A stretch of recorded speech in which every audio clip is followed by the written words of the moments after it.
following is a Comfortably Zoned Radio Network production. Hey, good afternoon, and welcome to this week's installment of Mark Marc in the Midday. I'm Mark Weiss. I'm the starter, and along here with the closer, a country, Mr. Mark Littell. And today we have ourselves a guest, somebody that Mark knows personally. What a shock. He knows all of our guests, which is Seth Nordlin. Seth, who plays for, I believe it's the Arizona League. He played last year with the Texas Rangers, where he was a 13th round draft pick. Seth, welcome to the show. Did I get that right? Yes, great to be here. Awesome. So I looked at your stats from last year, and I see 3-0, 2.49 ERA. That's good stuff. But the most important things that jumped out to me was your WHIP .785, and you walked only 5 guys while you struck out 34. That's some pretty good control that you have there, my friend. Yeah, I was throwing the zone, make him hit it. That's what Mark's always taught me. Speaking of him, so yeah, you keep saying that to yourself. You know, as long as you pitch, just keep saying that's what Mark taught me. But Seth was a real interesting story. He has a great story actually, because how old are you? Did you just turn 20 or are you 19 still? I just turned 20. Just turned 20. He's a pup. So he pitched 2 years with Gateway Community College in Phoenix, and they had some pretty good teams. Just last year they slipped off, and understandably they slipped off because they went to the College World Series. Did you win the World Series that year? Oh, we played second. Oh, you finished second. Okay, well that's close enough because that was out there. You said it was out in Enid, Oklahoma, and you got to pitch on Memorial Day, the first game, and then I don't know your stats that year, but what I do remember about that year is when you came out of that high school, Mountain View or Mountain Ridge or one of the two. And Mountain Dew's a drink, buddy. Yeah, Mountain Dew. Here we go. Bring it on. Anyway, but I saw Seth pitch in high school.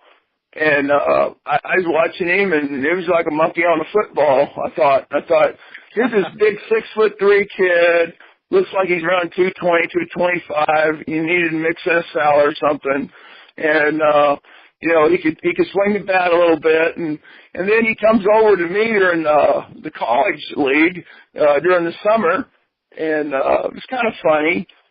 And Seth was I knew he had a good arm. He just didn't know how to throw a baseball right. And actually, he had been turned down by, I guess several colleges, but I know he tried out for one, and they said, well, we don't think you can really do it, for us because, you're only throwing like 83. And what's the rest of this story so I don't keep talking? What's the deal here, Seth? Yeah, so basically out of high school, I got no recruiting calls, no nothing, really, from any colleges. I was throwing probably topping out at 83, 84 miles an hour. I was down there for 4 hours, threw a bullpen, told me right there I'm not good enough to be on their team. Headed up, went to Chandler Gilbert Community College up here in Chandler. They told me the same thing. Basically, I was like, man, baseball might be over for me pretty soon. I can't believe this is going to happen. Then played my senior season, went and played with Mark during the summer. And I think within a couple of weeks, I had gained probably 3 to 4, possibly even 5 miles an hour on my fastball. Yeah. Yep. Well, stop right there. I want to hear this. How did you gain 3 to 5 miles per hour on your fastball? Something magical had to click in. It's honestly just the way I was moving. I did not know how to throw a baseball right. Mark just looked at me one time. He watched me throwing a game, and he took me in the bullpen, and he said, "This is how you do it. Can you do it?" And it just clicked with me right away. And I just thought, man, this could be the change of my life right here. I can't believe this actually happened. Now let me get this straight. You played 4 years of high school. Did you play 4 years of varsity, or did you do some JV first? No, so I played freshman baseball my freshman year, JV, and the junior year I played on varsity, but I didn't play at all. Senior year I got some pretty good playing time, and that's what, I was like, yeah, community college is my only route, and they didn't even want me. So it was kind of tough for me at that point. So what it sounds to me like is that the high school, the freshman coach, the JV coach, and the varsity coach, as well as the coach at Gateway, they weren't fully vested, and so they weren't working with you on your mechanics, and you were left basically on your own to figure it out. In high school, I kind of was, but when I got to Gateway, everything changed. Between that summer and when I went to Gateway, yeah, that's what you did. Gateway has some of the best coaches I've ever had. Yes. Okay, so once you got to Gateway and they realized this kid has potential, then their coaching actually kicked in and they started, helping you progress. Yes, and it helped because I actually understood the fundamentals of pitching from Mark in the summertime before I went into that season. Okay. Just wanted to get the timeline on that. Well, the good thing about what Seth had was he had a real good manager, Chubbs, and then he had Zeke Zimmerman, who was a pitching coach with the Angels, and Zeke didn't change him around too much at all, and I think eventually he found out that maybe I had worked with him a little bit, and not that matters, but there's always a little bit of tweaking going on, but you didn't have to come out there and say, hey, good grief, we got to see what we can do with you, kid. That wasn't the case with Seth because he came to me as a senior in high school, and he was going to play fall ball with Gateway Community College, and so I got him before he went there, and then it was really amazing to watch him develop because you have to want to do it yourself a little bit to really get the thing rolling, and that's exactly what Seth did. I saw him. I threw him one time with his old way just to make sure I saw what I saw, in high school, and it carried over. And he said to me, well, I think I'm going to really be a hitter if I do anything. And I said, oh, really? No shit. Do you think you're going to be a hitter? Well, I beg to differ there. I said, you just don't know how to throw a damn baseball right. So he listened to me, and his grandmother and grandfather were there quite a bit, and and they were really, really good. And his granddad said to me, he said, Mark, he really wants to learn how to throw right. And I said, well, I'm going to go down there in just a second and introduce him how to do that. And it wasn't long that we worked that he caught on, and he was just really kind of just jumping off the rubber and doing a lot of weird stuff, and it saved his arm, and his command was better, and everything jumped up. And he hit the ball a lot better, the whole 9 yards. It came all at once, and it was funny. It was fun to watch. It was just fun to watch. Really. So yeah, and one of the biggest things I thought was the mental side. You broke up there. I figured out how to pitch mentally. Yeah. I think we're losing you, Seth. We're losing you just a little bit. Are you inside somewhere? No, I'm just sitting in my truck. Oh, okay. I didn't know if it was a trick or anything, so whatever. Go ahead. All right. There you are. But you were talking about the mental aspect, right, Seth? Mental aspect, just going out there and being fearless. That's what helps me out the most. I just go out there and say, I'm going to challenge you with everything I got. Yep.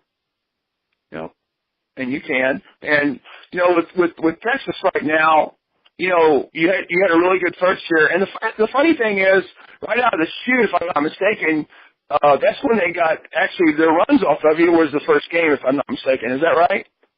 Yeah, I went out there and I was just super nervous. Yeah, okay. That's very understandable. And then everything just kind of fell into place, and that's where you ended up with, because I know when I told Seth, when he was going to Gateway, he said to me, they really like the red shirt a lot. And I said, really? I said, okay. And he said, what do you think of that? And I said, look me in the eyes, read my lips. I said, here's the deal. You don't know this yet, but you're going to be either the number 1 or 2 pitcher on that staff. And he's kind of looked at me like dumbfounded. And I just kind of walked away. So anyway, That was the case. He went to the World Series. He was the number 2 pitcher. He pitched on Memorial Day against whoever in Enid, Oklahoma.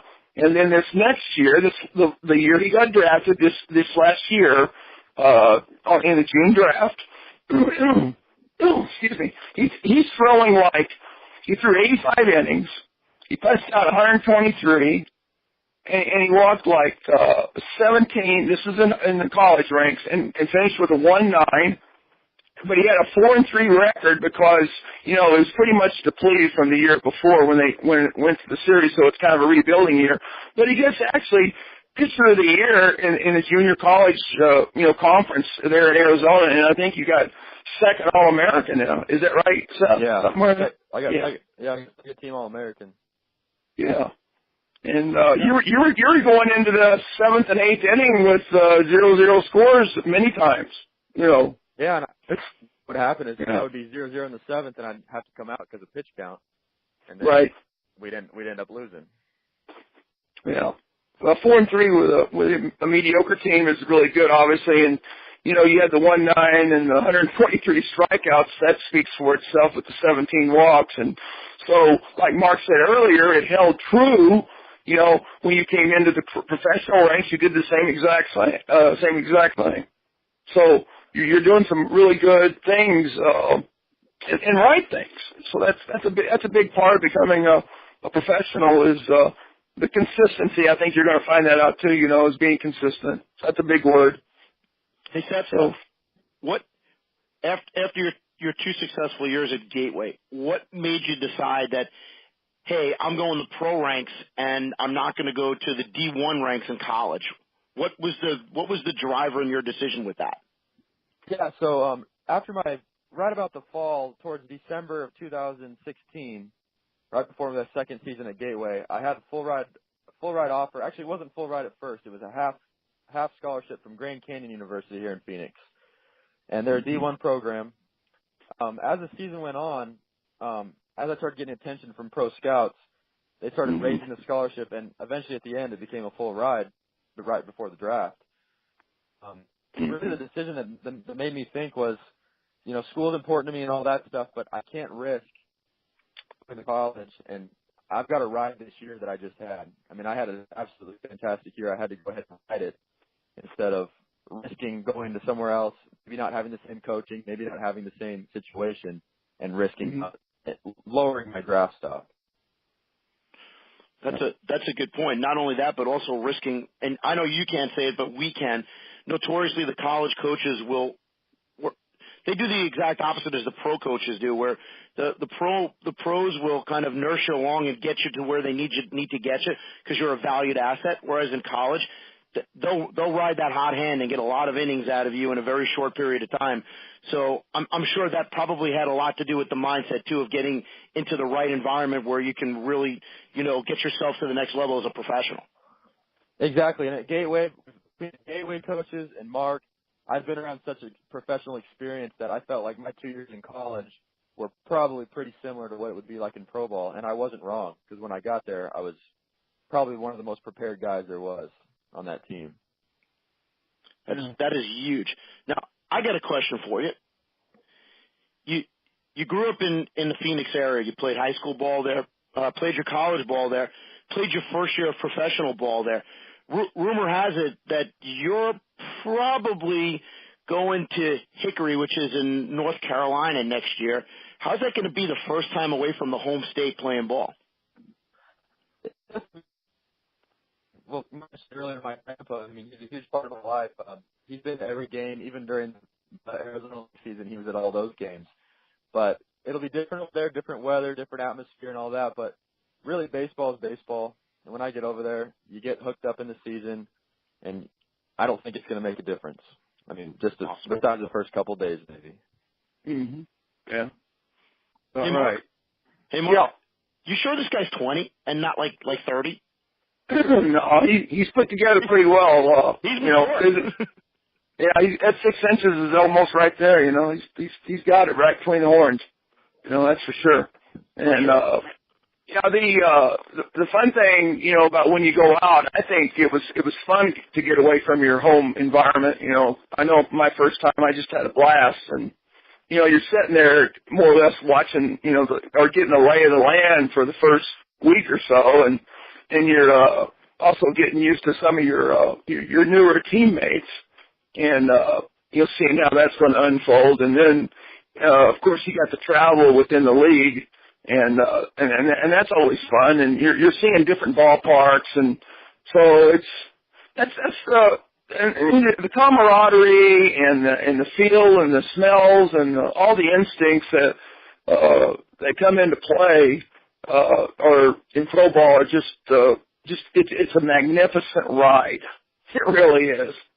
You've seen some funny things. I know you saw the Latino players. I always ask my gringo guys that when they get drafted, I say, hey, what do you think of the Latinos? Oh, they're crazy, man. They throw hard. Me throw hard. Me throw hard. They might hit the backstop a few times, but they throw hard. So it's not right. They're great guys. That's what I love about professional baseball, the culture is all together. During college and high school, everyone came from your area. You guys from New York, Washington, Florida, Dominican Republic, Venezuela, they're coming from all over the place. And they all mix together in one area, and it's great to really.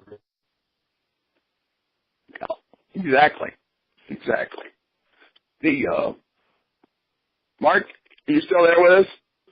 I'm still here. Absolutely. So I'm just thinking, what are your professional goals for this season? I mean, everyone's working on something in the minor league level. I mean, competition's competition, but everyone's working on something.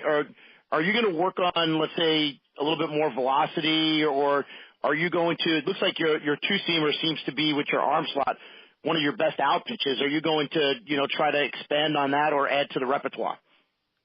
Yeah, so my main goal this year is to work in my changeup. My changeup was pretty good last year, but this off season I've been developing. That's going to be the pitch I think that makes or breaks me going forward.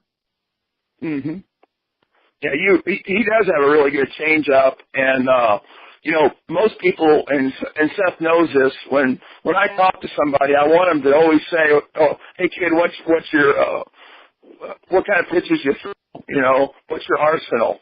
And a lot of kids say, fastball, breaking ball, changeup, and I always like them to answer fastball, changeup, breaking ball, to a recruiter or a scout, because they say, wow, that's a new one, because you don't hear kids say that.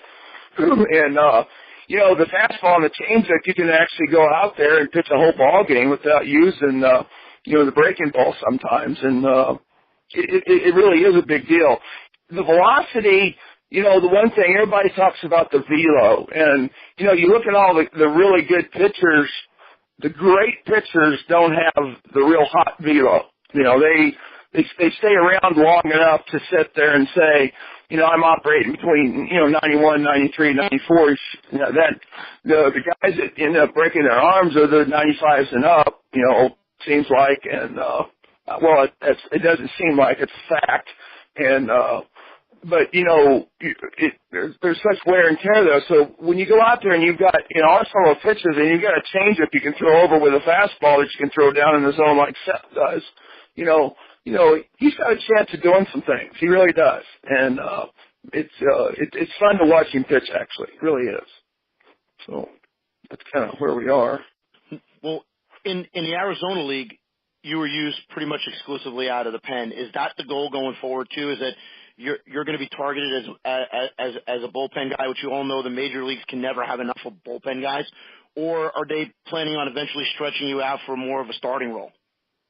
I'm pretty sure so far that's undecided, but I believe that I have the most ability as a starter just because I think that I can go several innings, mixing in enough pitches, different looks, to get through the 5, 6, 7 innings that they need to start. But the bullpen would be great too. I mean, I love coming out of the bullpen throwing strikes because that's always a big deal, especially when big situations come along and you need a ground ball, stuff like that. The one thing I can answer onto that really quick, because you've got roughly 80 pitchers in each organization. And, obviously a lot of arms.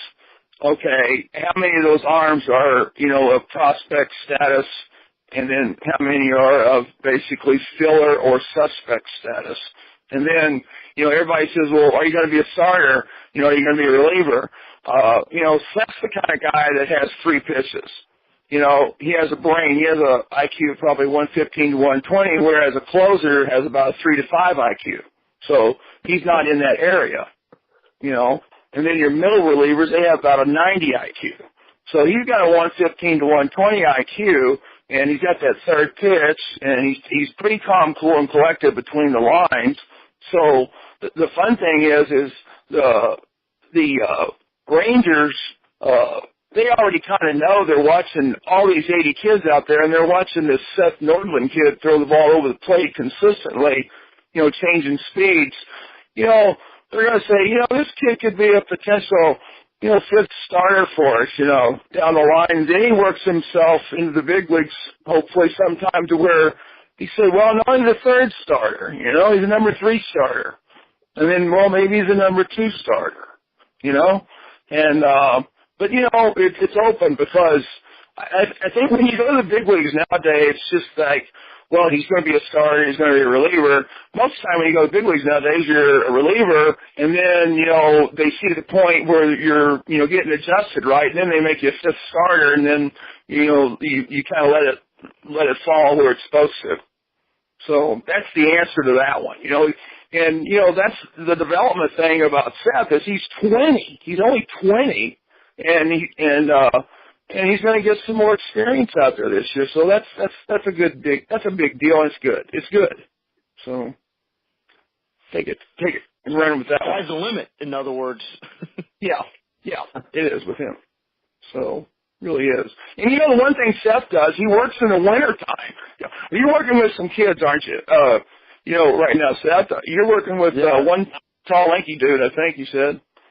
Yeah, I'm working with a 14-year-old kid right now, and it's just, I think that when you teach somebody something, you have to really master it. You had to have mastered it yourself, because otherwise you'd never get the information over to that kid and make him understand this. And you're learning along the way as you're teaching. Yeah. It makes sense because I always find that the guys who are the most natural at something can't teach it because they never really had to learn it. It was almost instinctual for them. And the people who had to learn it and work at their craft, they become the greatest teachers. Exactly. Well, that's the one thing that Seth has really done. I mean, he came out of nowhere. And, what a great story is nobody really kind of wanted him, but, all of a sudden he comes out with an arm, that's got, he's got fast hand speed out front, versus, he was dragging and throwing a javelin. And then, he just kind of came out of the woodwork, and, he's, playing with the Texas Rangers, and, like you said, Mark, the sky's the limit. And that's true. There's a lot of truth in that. I think of when you say, like, throwing a javelin, and the guy who comes into my mind is kind of like Kenley Jansen, because he always looks like he's throwing a javelin, but he started out as a catcher. and then they said, well, you're not going to cut it as a catcher, and they made him a relief pitcher, like when he was about 22 or 23. So I guess no one wanted to kind of change a guy who can throw 94 with like a javelin. No. the rest of the mortals need to have the right technique. And he's got that cutter that cuts 8 to 10 inches. But he doesn't even cut it. He just throws it, and it does that naturally. That was his problem as a catcher. He'd throw the ball down to second, it wound up in left field. Yep. So what's your off-season workout regime? Are you like working with a nutritionist, a personal trainer to keep you and get you ready for, I guess, in the next 60 days as pitchers and catchers? Yeah, so since the beginning of October, I've been working with a guy named Tanner Allen, and he's out here in Tempe, Arizona, and I go there 5 days a week. He works with my food. He works with my strength training. He keeps me up with my throwing. He does all that good stuff for me.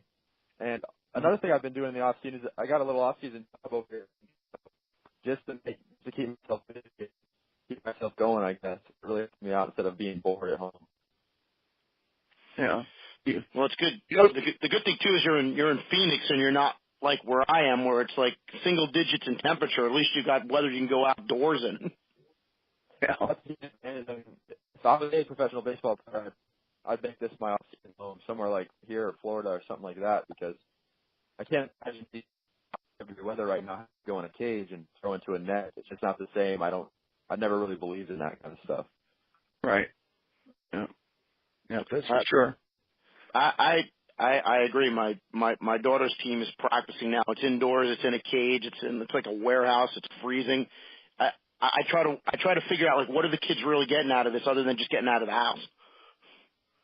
Yeah, exactly. Baseball. Well, they probably get cold drinks. Really, cold drinks are probably pretty good down there. For sure. I'm not so sure about the hot drinks. Yeah, that's for sure. Well, one of the things, Seth, that I do for all of our guests is I put together a baseball card for them. So check your Facebook page, because I actually created a rookie card for you, because I figure anyone who's been a hot rookie of the year, rookie this year, needs to get a rookie card for themselves. So I threw that on your page. And that's awesome. Because I love having a card, and I'm an old fart, and I love them. And Mark's always had cards because he was a star. So, I'm an older fart. I wasn't going to throw you out there, country, on that one. Yeah, right, yeah. So we have to thank Seth for spending some time with us today and talking about what he's up to, what he's doing, what's going on for the future. And Seth, what we do at this point in the show is, since, as in baseball, the starters never go the distance anymore, and they run out of gas real quick, we go to the bullpen and we bring in the righty to close it out. Yeah, I'm going to close this sucker out, Seth. I'm going to say, here's what you got to do. You got to throw P's to the knees, no pies in the eyes, no wall balls, and you'll be just fine. Keep her going, and thanks for coming on, Seth. Appreciate it. Thank you, guys. Thanks for joining us.